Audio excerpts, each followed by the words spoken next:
And now we come to our final idea within networks, and that is project crashing. And this tends to be the most trickiest part of it all. So let's read through these notes and see how we go. It says reducing the duration of one or more specific activities so that the length of the overall project, the critical path, has been reduced. So when you think about crashing, what we're trying to do here is reduce the amount of time it takes to complete the overall project. So it's all about reducing the time it takes to complete something. Let's begin by talking about reducing a single activity. So consider the activity network below. If activity E can be reduced to a duration of 3, so activity E can be reduced to a duration of 3. So right here, this is activity E. We're saying, all right, if we reduce this to 3, will that reduce the overall completion time? So what we're going to do here is before we reduce this, let's just do a forward and backward scan and figure out what my critical paths are and figure out what my minimum completion is. So remember, you always start off by putting a 0 at the start because you always start at time 0. We then grab our green pen out and we start forward scanning. So this is going to be 3 plus 4 is 7, 3 plus 7 is 10, this will be 6, 6 plus 6 is 12, 7 plus 5 is 12. So I've actually got two big numbers there. They're the same size.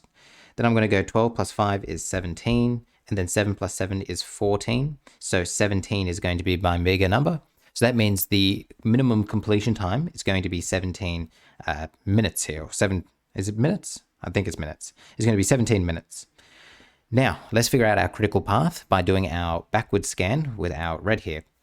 So I'm going to go 17 minus 5 is 12, 17 minus 7 is 10, 12 minus 5 is 7, 7 is my smaller number, 7 minus 4 is 3, 12 minus 7 is going to be 5, 3 is my smaller number, 3 minus 3 is 0, 12 minus 6 will be 6, 6 minus 6 will be 0. Now that we've done this, we can identify our critical paths. So I can see 0, 0, 3, 3, 7, 7, 12, 12, 17, 17. But hopefully you've noticed something interesting as well, and that is I actually have two critical paths here. I could also go 6, 6, 12, 12, and then all the way there. So this path here is also a critical path. So that means, let's write this down, I have two critical paths here. So critical path. I have one at A, C, F, H, and my other one is B, E, H. B, E, H. Having now done this, let's ask this same question that we were looking at up here, and that is, if activity E is reduced to a duration of 3, will that reduce the overall completion time?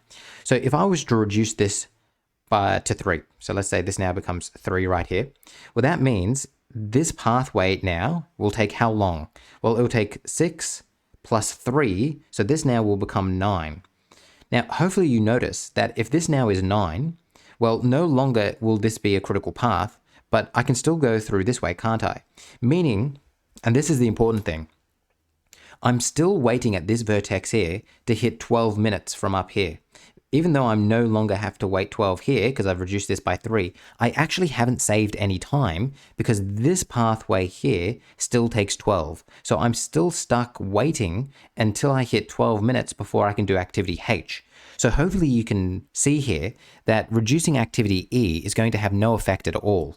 So what we can say here is no, because there are two critical paths and E is only on one. No, because there are two critical paths and E is only on one. So that's why just reducing E isn't going to have an effect. So it says, what other activities, if reduced in isolation, would have an impact on the overall completion time? So hopefully what you can notice here is that, if reducing E didn't have effect because it's only on one critical path, then what we're really looking for something to have an impact is something that is on both of these critical paths, and that's activity H. So let's go activity H is our answer to this one, and we'll write why it's our answer. It's our answer. It is the only one on both critical paths. How can we tell if the reduction in duration of a single activity will reduce the overall completion time? In general, so this is something in general here, find the critical paths. If there is one critical path and the activity is on it, then reducing the activity in isolation will reduce the overall completion time. If there is more than one critical path and the activity is on one of the critical paths, reducing it in isolation will not reduce the overall completion time.